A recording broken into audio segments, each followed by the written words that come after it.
What's up, guys? Welcome to another charge time rant. Unflattering angles and weird camera positions. I definitely need one of those camera mounts or the phone mounts that go on your windscreen that you can quickly take on and off. That'd be good for this. So I'll have to invest in one of them at some point soon. Right, this one's slightly political, so you're pre-warned. Tune out now if you're not interested. But what is Keir Starmer doing? Seriously, publishing an article, writing his own article in a newspaper, saying that he'd be willing to put British troops on the ground in Ukraine. Not only that, pledging £3 billion a year till 2030. So that's another 5 years of £3 billion. £15 billion. And he's complaining still about a £20 billion black hole that the Conservatives left, but he's going to plough out another £15 billion. Still think he's going to be good for the economy? Honestly, it's an absolute joke. He's a laughingstock. And now he's heading off to Paris to meet with Macron and the German Chancellor as well. See what comes of that. But by the sounds of it, Russia's basically turned around and said UK, the Europe and Ukraine can't be involved in peace negotiations. It's just them and the USA. So it's absolutely mental. Now he's insisting that they have to put a backstop in to stop any sort of encroachment into Ukraine afterwards. That's if they can even get a peace negotiation. I have every faith that Trump might be able to negotiate peace. But it just feels like Starmer coming out with that now is just stirring the pot, saying you're going to put troops on the border and stuff like that. It's just like poking him with a stick for no reason whatsoever. What's the benefit? I cannot understand it at all. And I know people serving still. And would they be happy to go over there? I mean, they'd have been happy to go over there initially, I think, when Ukraine was getting invaded, for the moral side of things. But do you want to go somewhere Starmer's going to send you? No, he's lost. The people have lost faith in him. The military's definitely lost faith, never even had faith in him in the first place, I don't think. And it's ridiculous. Ultimate woke, socialist, left-wing country that the UK is becoming. And it genuinely makes me sick. If I didn't have the ties, I'd be looking to emigrate now, yesterday, last week. You know, I've got kids with someone else who are still young, who live in the country, so I'm here. So I know, yes, people put in the comments all the time, well, if you don't like it, you shouldn't be here. I'm patriotic, all right? I'm very patriotic. Doubt me all you want. But I'm patriotic for an England and a UK that no longer exists. It doesn't exist anymore. You know, I think I am patriotic for a UK that we still had in the 90s, in the 80s. You know, even earlier than that. But it's just not that anymore at all. It's just been destroyed.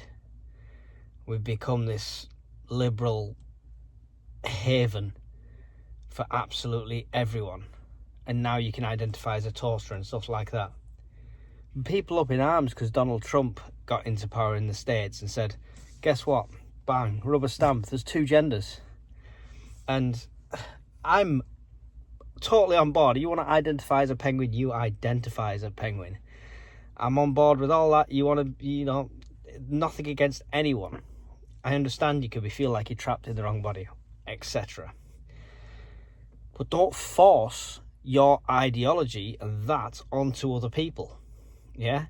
I don't want my little girls sharing a bathroom in a public space with a 30-odd-year-old man who identifies as a little girl. Right? Just don't want to, That's just common sense. He can identify as a little girl all he wants. But just, stay away from them public spaces that are set out for them. So it's just, I go down a rabbit hole with all the lefty stuff, and yeah, let's not do a full lefty rant. It's more about this troops on the ground. Now, he said before he came into power, he said before he got in that if it was going to be to use troops, it would go to Parliament for a vote. When one of his advisors was asked by a reporter, would it go to Parliament, he wouldn't say yes. He skirted around the whole subject. Now, the thing is, it wouldn't matter. Labour have the majority, and they would still have support from the other side as well to put troops on the ground. So I think if it went to vote, they'd all vote for it. So it's not like something that's a pipe dream. If he decides this is what we're going to do, it'll fly through Parliament, and the decision will get rubber stamped in no time whatsoever. So I mean, I think that's going to be the next theatre for our lads, is serving time over in Ukraine on different stints. So there's an alarm going off. Not mine, is it?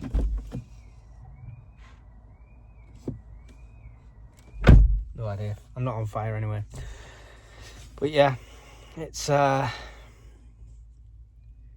what do you think? That's what I want to know. What do you think about the whole situation? Do you think we should have had troops on the ground a long time ago?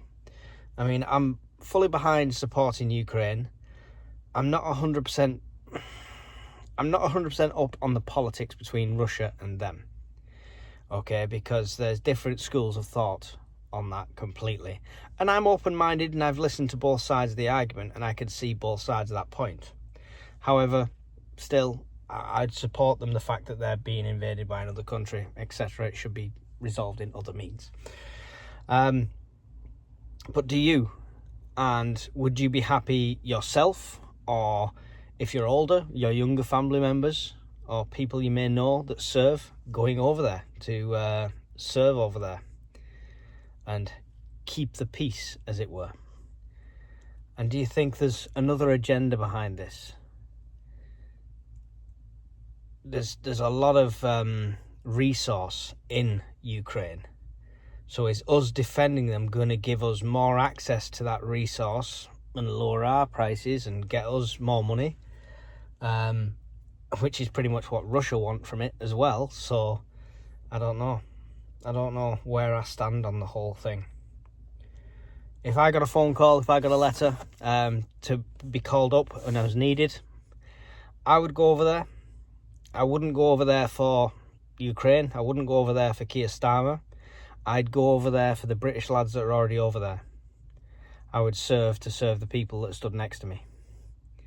So, yes, I would serve over there. No, I wouldn't be doing it for Starmer.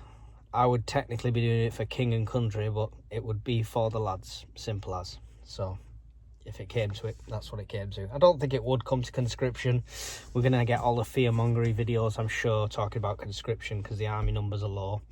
I think no matter what the army numbers are, we'll commit 20-30% of our active service personnel to doing patrols or doing peacekeeping over there, even if it's logistical support. So, boots on the ground. We talked about it last year. It's always been a maybe, could be. But the fact the Prime Minister has literally wrote it down now, I don't think he would float it out there unless it was a serious proposition. I don't think it'd just be, oh, yeah, we could do this, and then forget about it. He wouldn't even write that down because it'd give him too much flack. So I genuinely think it's a proposition that's going to be going through, and we'll see it happen in the not-too-distant future.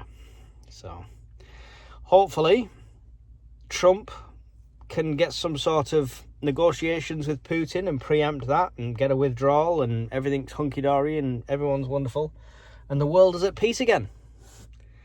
We can only hope. So we shall see.